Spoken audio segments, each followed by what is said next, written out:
Yes, very good evening, my dear students. Yes.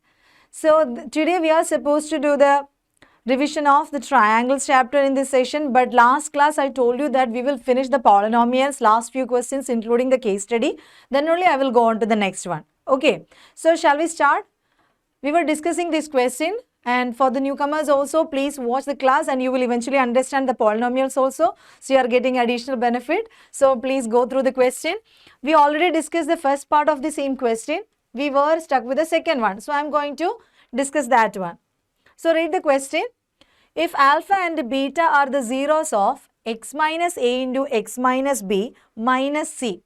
Okay, so instead of giving it as a quadratic polynomial, they have directly given it as factors, that is x minus a into x minus b minus c. So when you expand, you are actually getting a quadratic polynomial.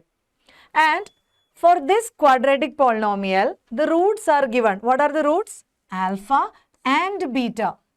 The zeros of the polynomial are alpha and beta. And they are asking us to find out what will be the zeros of x minus alpha into x minus beta plus c. That means if you are reading the statement, what is the statement given? If alpha and beta are the zeros of x minus a into x minus b minus c, then ab are the zeros of x minus alpha into x minus beta plus c. So we need to check whether this given statement is true or false. Then only we can choose the option. So when you are having a quadratic equation or quadratic polynomial, when you have the roots or when you are having the zeros, we can write it as factors, isn't it? So if you are having this quadratic polynomial and if you know the roots, how can we write? If a and b, or if you are taking alpha and beta as the zeros, what we can write is x minus a into x minus b is the quadratic polynomial. And when you expand this, when you have the zeros, you can write it as factors like this, x minus a into x minus b. Right, where a and b are the zeros. If alpha and beta are the zeros, how can you write the quadratic polynomial? It can be written as x minus alpha into x minus beta. So when you know the zeros, you can write the quadratic polynomial as the product of the factors, right, that we have learned already. So if I am writing, what is it? This is the polynomial. So x minus a into x minus b minus c. This is the polynomial, quadratic polynomial, and the zeros are alpha and beta. If alpha and beta are the zeros, then we can write this polynomial, this quadratic polynomial as x minus alpha into x minus beta, isn't it? If you expand, you can write it in the standard form ax square plus bx plus c form. You will have x square term, x term and a constant term. And that quadratic polynomial can be written as product of the factors where alpha and beta are the zeros. So it can be written as x minus alpha into x minus beta. Okay, so what we have? So this alpha and beta are the zeros. So you have x minus alpha into x minus beta is equal to the given polynomial. Now I am going to take this c to the other side. What I will get? X minus a into x minus b is equal to, on the right hand side, we already have x minus alpha into x minus beta. This minus c going to the other side, it will become plus c. Okay, now on the right hand side, we are having x minus alpha into x minus beta plus c. Now look at the second part of this statement. Then a and b are zeros of x minus alpha into x minus beta plus c. If a and b has to be zeros, then we must be able to write this polynomial, this quadratic polynomial as x minus a into x minus b, the product of the factors, x minus a into x minus b. That's what we got by simply by rearranging this equation, right?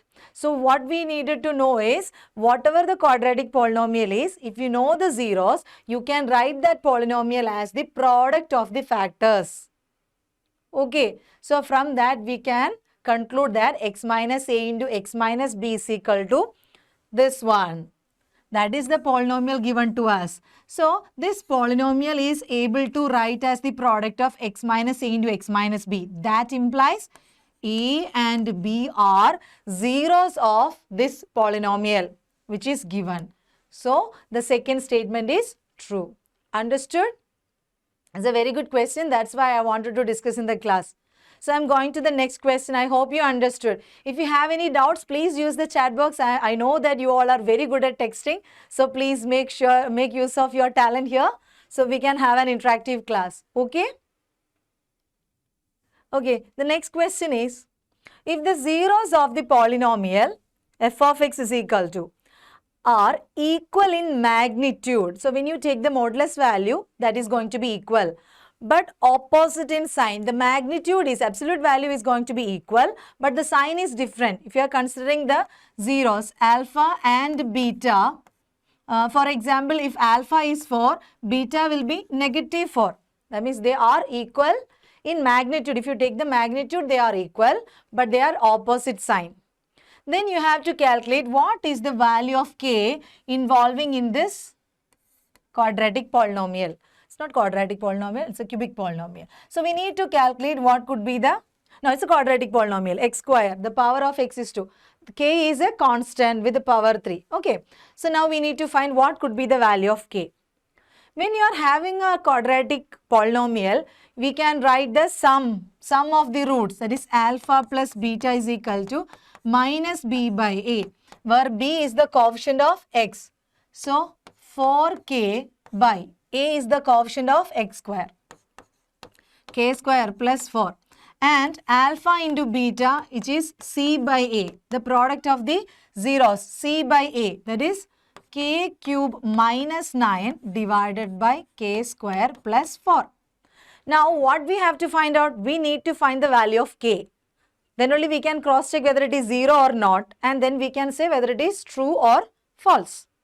Now, if I am considering the product alpha and beta, what is the condition we have? Alpha is same, alpha is 1, 0, then the other 0 can be taken as minus alpha. Or if you are taking one of the 0 as beta, you can take the other 0 as minus beta. So, whichever fact we have can be used to solve this situation. So, the situation is, we need to find the value of k, and we have sum and product. So, which should be taken?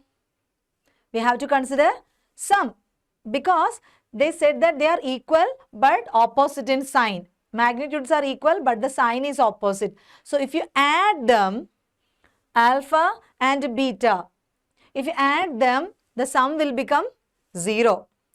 Okay. So, if the sum is becoming 0 means alpha plus beta is equal to 0. What is alpha plus beta? We know that it is 4k by k square plus 4. That will become 0. So, we don't need this part. So, what we have?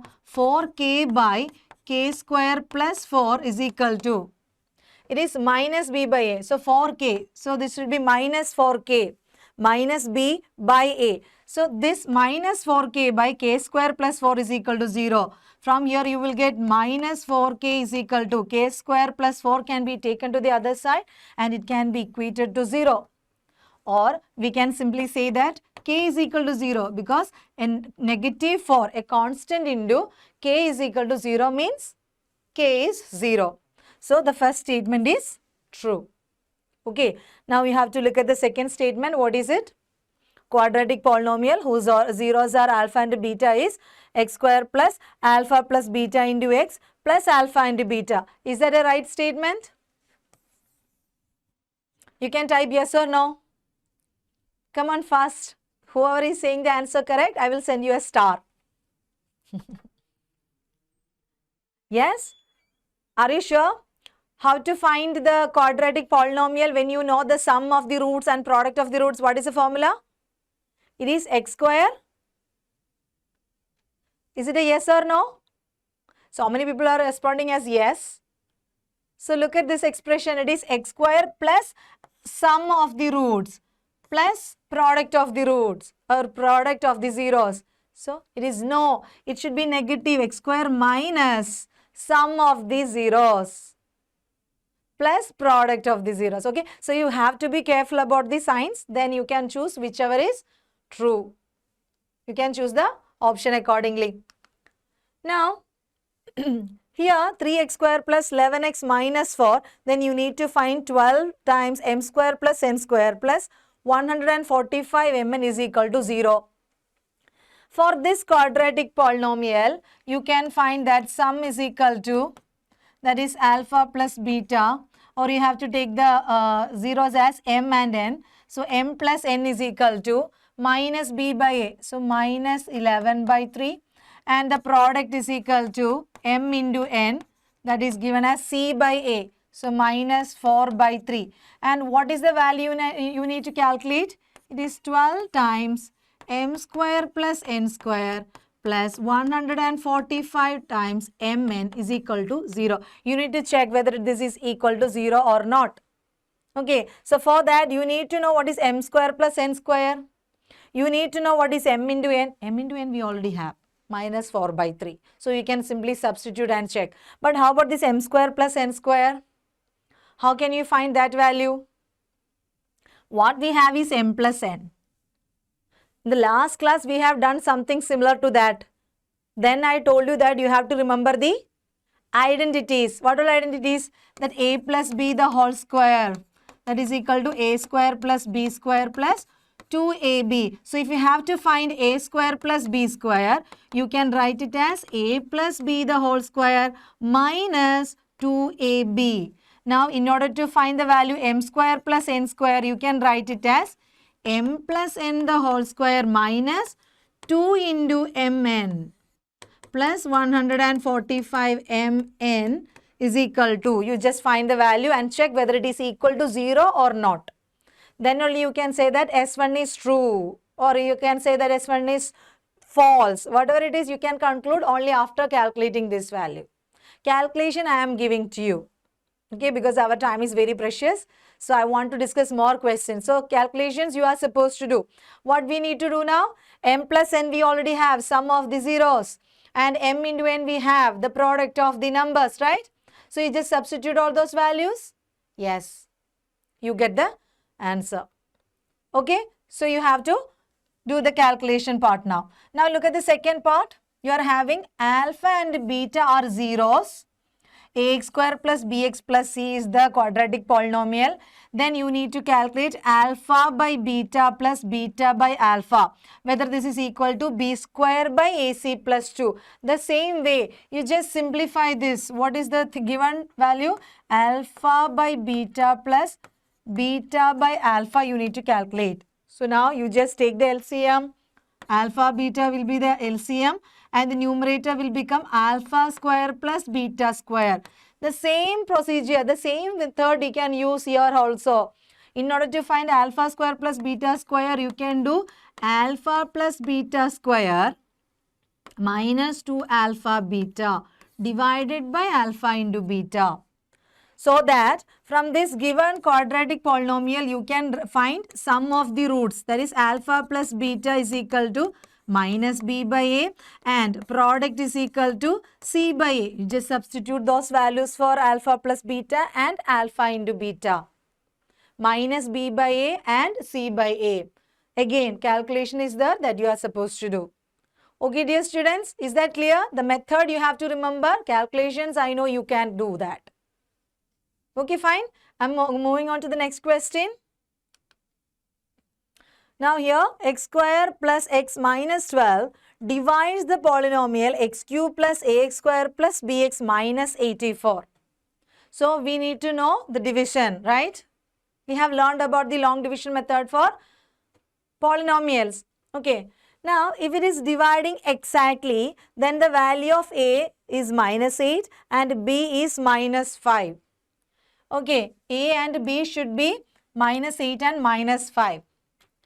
And since it is MCQ, there is a lot of benefits out of it. You can even try the reverse method, like, back substitution method. That is also possible. So what I am going to do is, we need to solve this problem very easily, right? In lesser number of steps or in short time. So what we can do is, I am considering the polynomial x cube plus They are saying that if this polynomial is divided by this polynomial, it should be divided exactly. Exactly divided means there will not be any remainder, that it will be 0, right? So you can substitute the value of a and b in this polynomial. So it will become x cube minus 8x square minus 5x minus 84. And you try to divide this polynomial by x square plus x minus 12. Okay, since they are saying that if it is dividing exactly, then the values will be minus 8 and minus 5. So we already given the values and we are going to check whether we are getting the remainder 0 or not. For that, you should know how to divide the polynomials. How do we divide? We will look at x square. X square into x is x cube. So you will multiply each and every term with x. So it is x cube, x into x plus x square, x into minus 12 minus 12x. Now you just subtract. You get minus 9x square minus minus plus. So plus 7x. Then bring down the next term which is minus 84.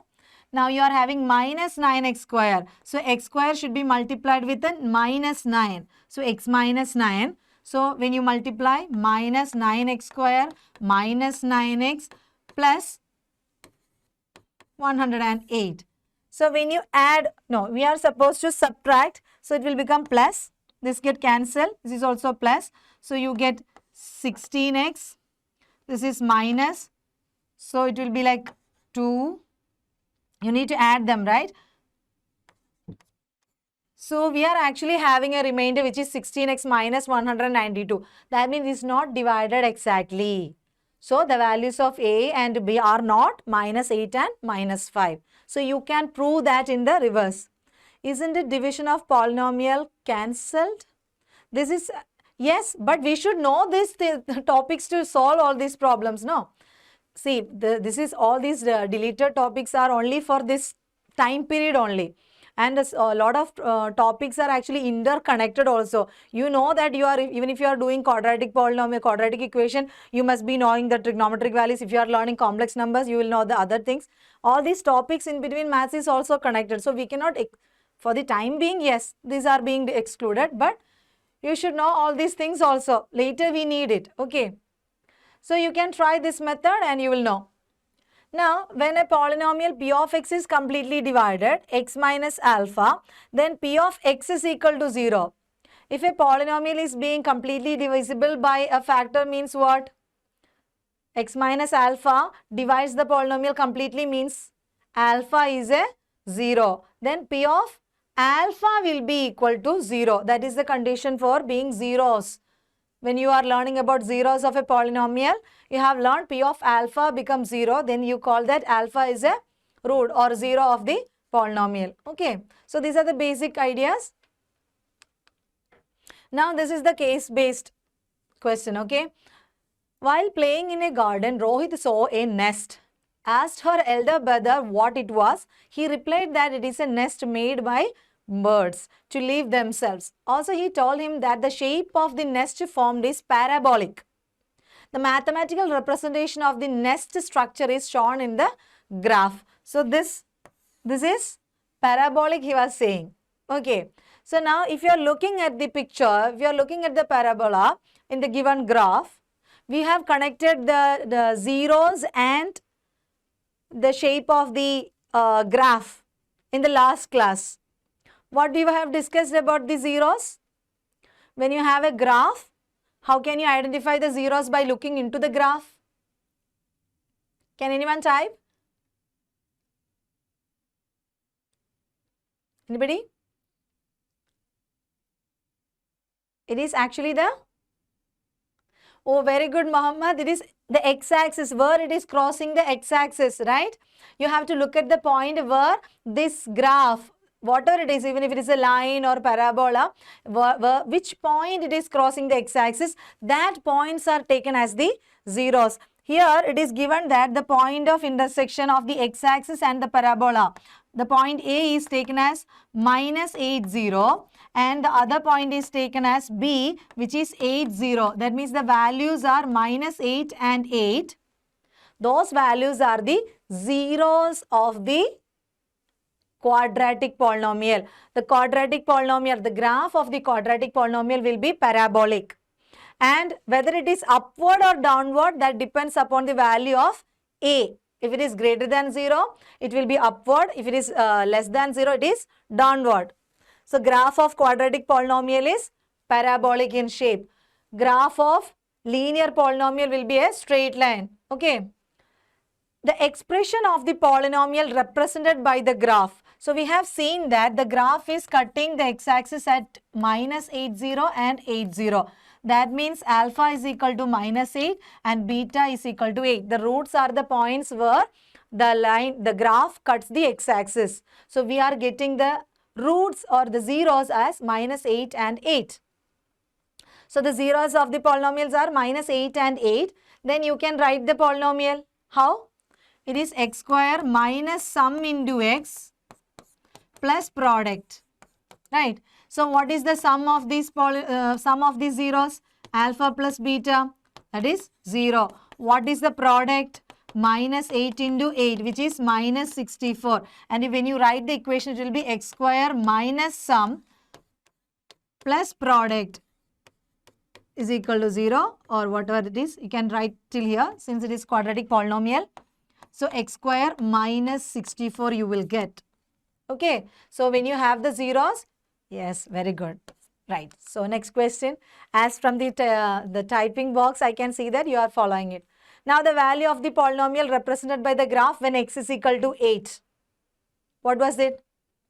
X is equal to 8. It was x square minus 64. That was the quadratic polynomial. Even if you give x is equal to 8 in this equation or in this expression, you will get 64 minus 64 is equal to 0.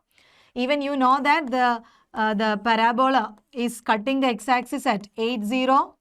So that means when x is equal to 8, y coordinate is 0. Right? Now, sum of the zeros of the polynomial. For this one, what is the sum? Sum is equal to minus b by a. So, minus of minus 2 by 1 is equal to 2. Easy questions. Sum of the zeros of the polynomial ax square plus 5x minus 3a is equal to their product. So, alpha plus beta is equal to minus 5 by a. Alpha into beta is equal to c by a. Okay, minus 3a by a. So, you will get it is equal to minus 3. Now, sum of the zeros is equal to their product. Sum is equal to product. So, minus 5 by a is equal to the product minus 3. Therefore, a is equal to minus 5 by minus 3, which is 5 by 3. So, option D. So, I hope this is clear to you. So, shall we move to the next chapter, which is easy one only, triangles. Okay. So, give me 1 minute. Let me change this into triangles. Okay. Hi. So, let's continue here with the triangles. Okay. In this chapter, we are actually learning about the similar figures. What does the similarity means? When the figures are similar, they are of same shape but different size. So, we have learned about lot of similarity criterions also. And then we have learned about Pythagoras theorem. You remember the Pythagoras theorem? And even also the converse of Pythagoras theorem. So, let us discuss the question. Since it is an easy chapter, I guess we can go, we can start with the MCQ itself. Okay. Congruent figures means, what is congruency? So, there is a difference, slight difference between congruency and similarity. So, what is it? You can type the options. Congruency means? Very good. That means same size and same shape. Which of the following statement is true? All circles are similar. All circles are congruent. Both end. So, you can again type the answer now. All circles are congruent. Circles can be of different radius. So, different size it can have. So, only the shape is there. Yes. So, all circles are similar. We cannot say that it is congruent. Okay, I'm sorry about that. Now, look at this one. We are having a triangle. Here, all the sides and measurements are given. What is it actually? We know that if a triangle, 3 sides are there, if a line segment is dividing any two sides of the triangle in the same ratio, that means LM or ML, if I am considering that line ML, that line segment is dividing the sides of the triangle, the big triangle. Which all sides? PS and SQ. These two sides are being divided. Now we need to check the ratios. Okay. And if they have divided in the same ratio, what is the conclusion we say? We can say that the line segment LM is parallel to its opposite side PQ. The third side PQ. Right. So what is the condition?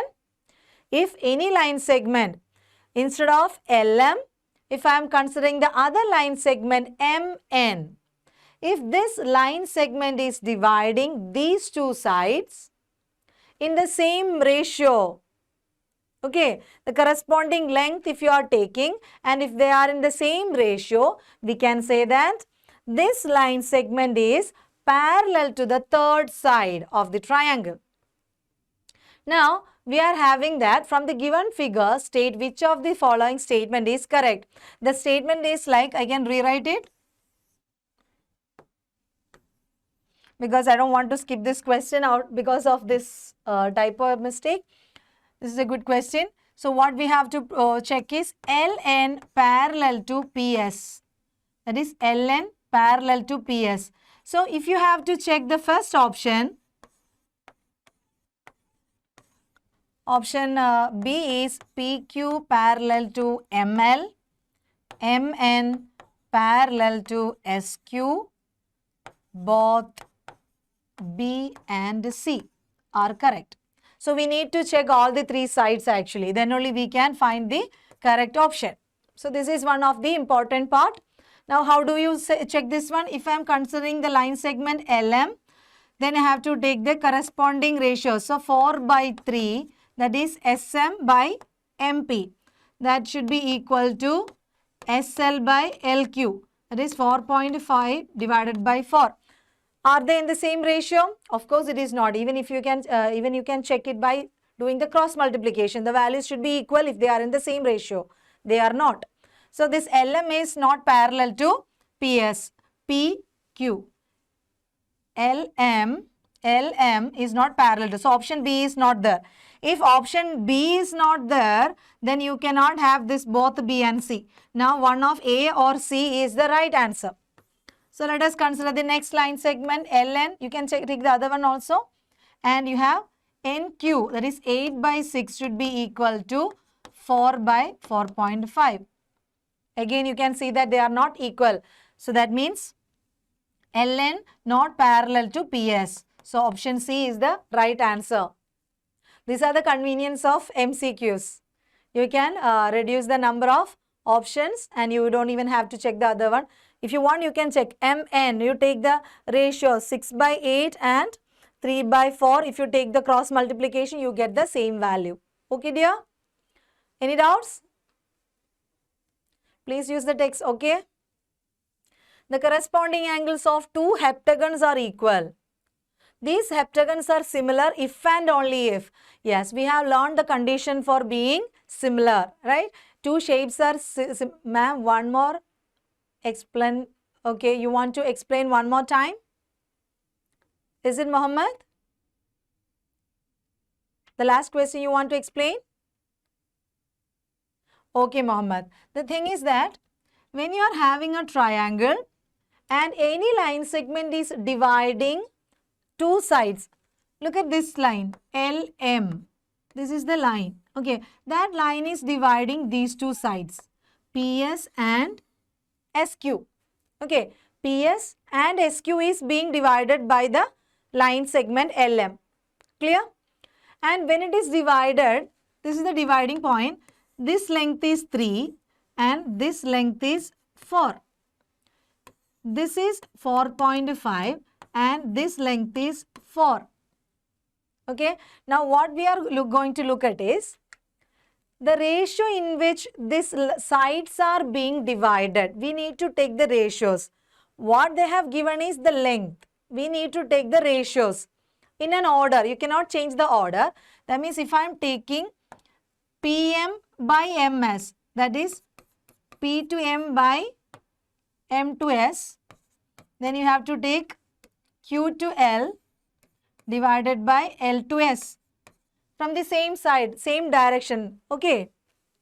Then when you take the ratios, it is like PM is 3, MS is 4.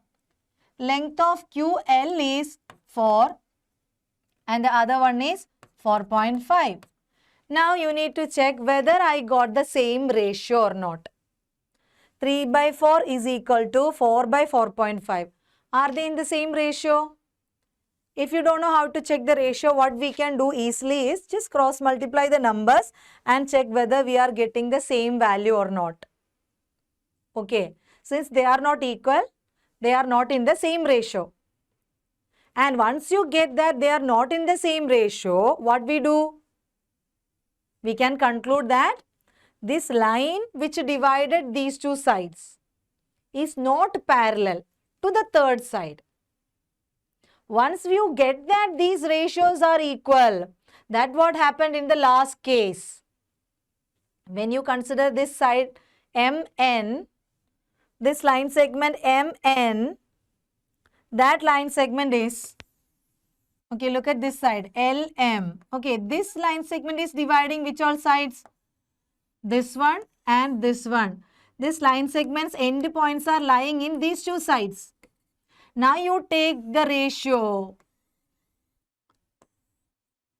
You will get that they are equal. Then we conclude what? The line segment which divides these lines, these sides in the same ratio is parallel to the third side. That is the theory that we have learned it already. Okay. I hope it is clear now. If it is clear, just give me a thumbs up because it's very important theory part, so I don't mind repeating it. Clear? Okay, Mohammed? Okay, thank you. So, the next thing is, when two figures are similar, what we say? Then the angles will be equal. The corresponding angles will be equal. How about the sides? What is the condition? The corresponding sides are proportional. So look at these options and tell me which is the right option. Yes, you got the answer right.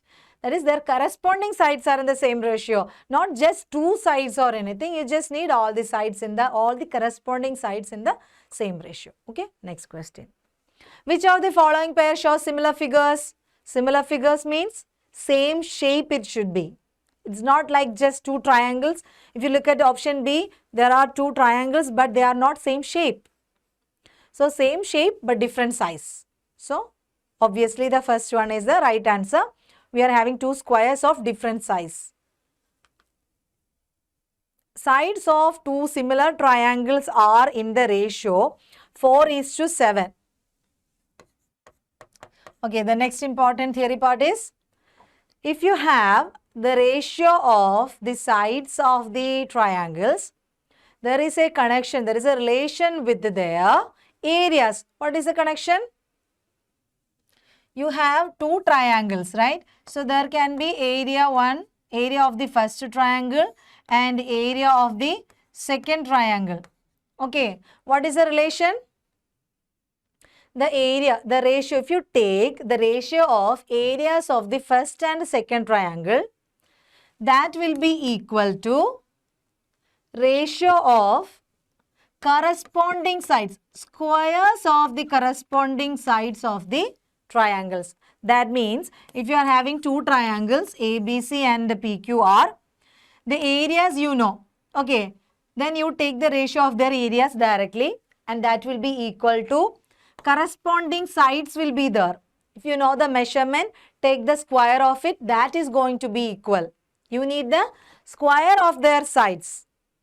Okay, now that will be equal. Now what we can conclude is, here the sides ratios are given 4/7.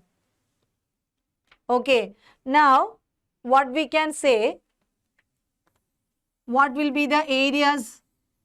We just need the ratios only, not the actual value. When the ratios are given, we cannot write the actual values. We can write it as 4x and 7x. So, like we said, when you are learning the triangles, you need quantity, comparing quantities. That knowledge is required to solve this one. But still, you can directly apply it. How? When you have the ratio of sides 4/7, you will get the ratio of areas by squaring and dividing it. It is like 16/49. So 16:49 you can directly write. But actually, the actual quantities will be 4x and 7x. The sides can be 4x and 7x. Squares will be like 16x square and 49x square when you are squaring these sides. But x square and x square will eventually get cancelled when you are dividing it. 16x square, by taking the ratio, this x squares common factors will get cancelled. So again you are getting 16:49. Area of first triangle divided by area of second triangle is equal to one side of first divided by one side of second. One square of one side. Corresponding sides also should be. It should be corresponding sides. Okay. And square of the corresponding. Vaiga, I really appreciate the time and effort you have taken to text this much. So thank you so much. You are making me happy. Okay, others also please try. She is taking too much of effort to write the entire thing, and it's right. Okay, now in triangle ABC, so let me draw a small figure. So triangle ABC, AB is equal to 6, BC is equal to 4, AC is equal to 5, and in triangle PQR, so let us write it in the same order, PQR. So PQ is 3, and RQ is 2, and PR is not given. If two triangles are similar, okay, similarity, then what will be PR? What could be PR? Now what we have to remember is the order in which the name is given for each triangle, the order of the name, like ABC, and it is similar to PQR. So you should follow that order. Okay. Now AB will be corresponding to PQ, BC will be corresponding to RQ, and AC will be corresponding to PR. Okay, Arjun, very good. Anushka, okay, you all got the answer. I don't even have to explain. Yes. So the answer is 2.5. So do I have to explain it? So many people are texting the right answer. So if anyone want to explain, Mohammed, anyone just want any explanation, please let me know. Or else I will go to the next one. Okay, dear.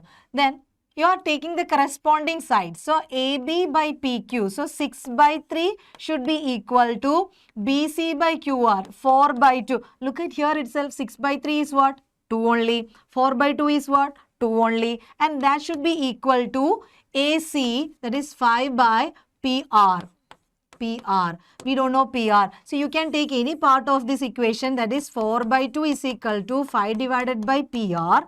That should be equal. So 4/2 is none other than 2. Therefore, PR is obtained by, take 2 to this side, PR to the other side. That is 5/2. 5/2 is half of 5, which is 2.5. That's how they are getting the value 2.5 centimeter. Okay, clear now? Very good, Muhammad. Tirtha. Charles, I hope you understood this one. I'm going to the next question. Okay. Now in triangle PQR, PQ is equal to 8, PR is equal to 8, and RQ is equal to 8√2. Then what will be the measure of the angle P? It's a very nice question actually. We have learned about what? Pythagoras theorem and its converse, right? What is Pythagoras theorem? Pythagoras theorem is actually related with the right triangle only. And if you have the legs and the hypotenuse is the angle, the side opposite to the 90 degree. And what is the condition? If A is the hypotenuse, B and C are the legs, the connection is that A square will be equal to B square plus C square. For every right triangle, square of the hypotenuse will be equal to sum of the squares of the legs. That means the perpendicular sides. Converse means what? Converse means if you have 3 sides, like here we have 3 sides, And if this three sides are satisfying this condition, that one of the square of one of the side is obtained as sum of the squares of other two sides. And basically easy numbers are like 3, 4 and 5. You have to look at the bigger side, that is 5 here. Take the square, 5 square, which is 25, and you need to check the sum of the other two sides. Squares, take squares, 3 square plus 4 square. It is 9 plus 16. You get 25. This is how we can check.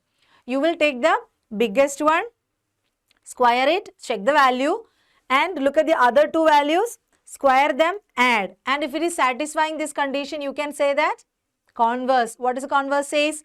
If the sides are satisfying this condition, then those sides are of the sides of a right triangle. That's what we are going to use here.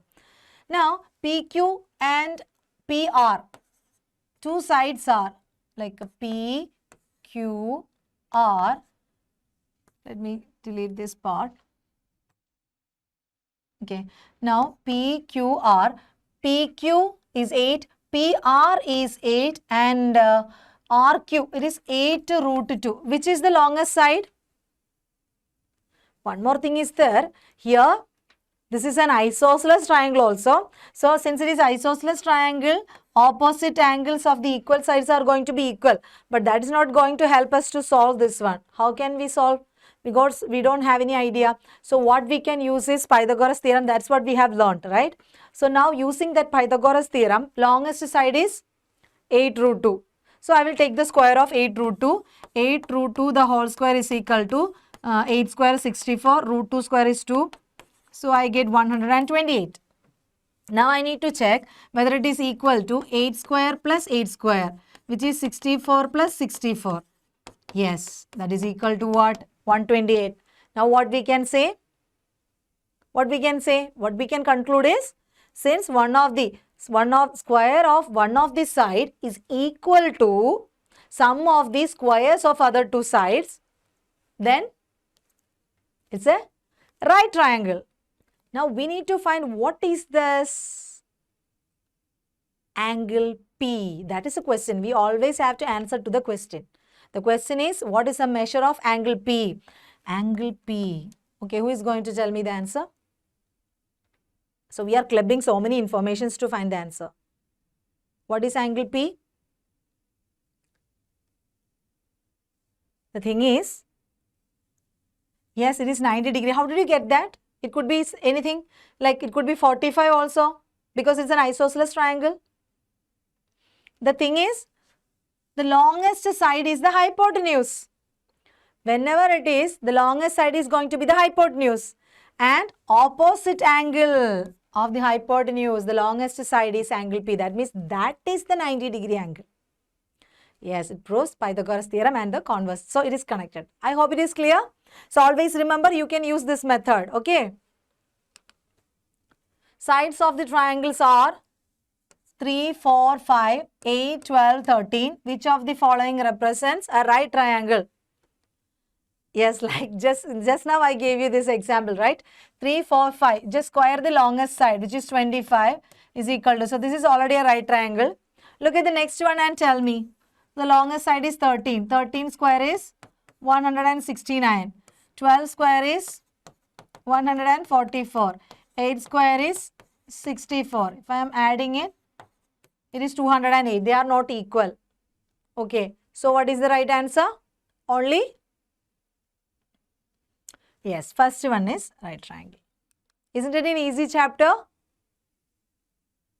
Okay. Now, we are having an isosceles triangle. PQR. PQR. So, two sides. Which are the two sides? PQ and PR are 4 centimeter. Okay, right. And QR is 6 centimeter. Okay. Now, then the measure of the altitude from P to QR. What is an altitude? So, first you should know what is an altitude. Altitude is the perpendicular line that we are drawing from the opposite vertex to the side. From the opposite vertex to the side, you have to make a perpendicular line. So that means this line is going to make a 90-degree angle with this line segment or with this side QR. Okay, and length of QR is 6 centimeter. So this altitude from P to QR is making 90-degree angle. We don't know the length of the altitude. We need that one. But how can we prove that one? There is a particular clues they have given. First thing is, this is an isosceles triangle. For isosceles triangles, of course, first thing that will come into our mind is, okay, the opposite angles to the equal sides are going to be equal. But we are considering altitude. We are having a question related with altitude. So we have also learned that if you are drawing an altitude to the opposite side, this is going to bisect the line, the side. It is going to bisect the third side. That means from P to QR, if you are drawing it, this line segment is going to divide this QR into two equal length. That is 3 centimeter and 3 centimeter. Okay. Now you can use the Pythagoras theorem to find this altitude. And here, option C. Are you sure? Listen very carefully. Whenever you are applying the Pythagoras theorem, the hypotenuse should be always opposite to the 90-degree. And you just need to consider only the half of PQR, this part of the bigger triangle. Only one part is enough. So if you look at this part of this triangle, this is the right triangle. Let me name it as O. So POQ is the right triangle I am considering, where PO is the length I need. And if I am applying the Pythagoras theorem, hypotenuse square, which is the hypotenuse in that triangle? Whichever side is opposite to 90-degree, that means PQ is the hypotenuse. So PQ is the hypotenuse means PQ square is equal to what? The legs, that is OQ, that is 3 here, 3 square plus the altitude PO. Square of PO, the altitude square. PQ we know, which is 4. So here you need to apply, yes, the hypotenuse is known and one of the legs are known. PO, the altitude we have to find out, that we can calculate from here. 4 square is 16 and 3 square is 9. So 16 minus 9 will be equal to PO square. 16 minus 9 is 7. That 7 means the square of the altitude. Now what will be the altitude? Square root of 7. Option B is the answer. And very good. We have Arjun, Tirtha and Charles who got the right answer in like this much of time, like fraction of seconds. Yes, very good. Vaiga also there. I hope it is clear. I'm going to this case study now. It's very easy only. A man went to his office. Okay. A man went to his office at Q from his house P. There is a route via R. That means P to R, then R to Q. This is the office. Okay. Now the distance is 2x and 2 times x plus 7. And he noticed that there is a proposal to construct a 26-kilometer shortcut from P to Q. That means they are giving the hypotenuse for this triangle. Now it connects to the office and house. Easy question, right? Now directly we can conclude, or we can say that 26 the whole square will be equal to 2x the whole square plus 2 times x plus 7 the whole square. Okay. Now let us look at the questions based on the above information. Answer the following question. Which concept can be used to get the value of x? Thales theorem, Pythagoras, converse of these two. Which one is which can be used? It's Pythagoras theorem only, right? It's a direct question. Now find the value of x. So like I told you, 2x the whole square plus 2 times x plus 7. Was it x plus 7 or x plus? Yes, x plus 7. The whole square. 2 times x plus 7 the whole square is equal to 26 square. Okay. Now you need to expand this one and then solve for it. Okay. So please write down and do it by yourself because we have only less number of minutes here. So let me go to the Next question, and let us finish this one. Find the value of PR, RQ. How much distance will be saved at the end? Okay, so what we can do is we will solve for x, and the remaining part is very easy. So 2x the whole square is 4x square plus 2 square is 4 into x square plus x plus 7 the whole square expanded will be like is equal to 26 the whole square. So 26 into 26.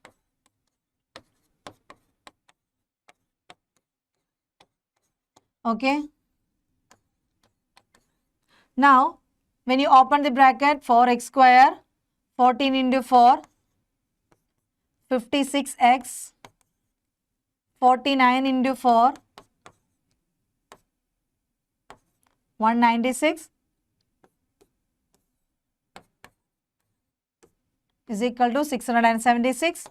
8x square plus 56x minus, so you need to subtract 0, 17, so it is 8, 4, 480 is equal to 0. Now 8, 56, 48, all are divisible by 8. Again, I am simplifying this quadratic equation. 8x square plus minus 60 is equal to 0. Now you need to find the value of x. Sum is equal to 7 and product is equal to minus 60. So you can use the factorization method and find it. So 12 times 5 is 60. So you can take it as 12 and 5.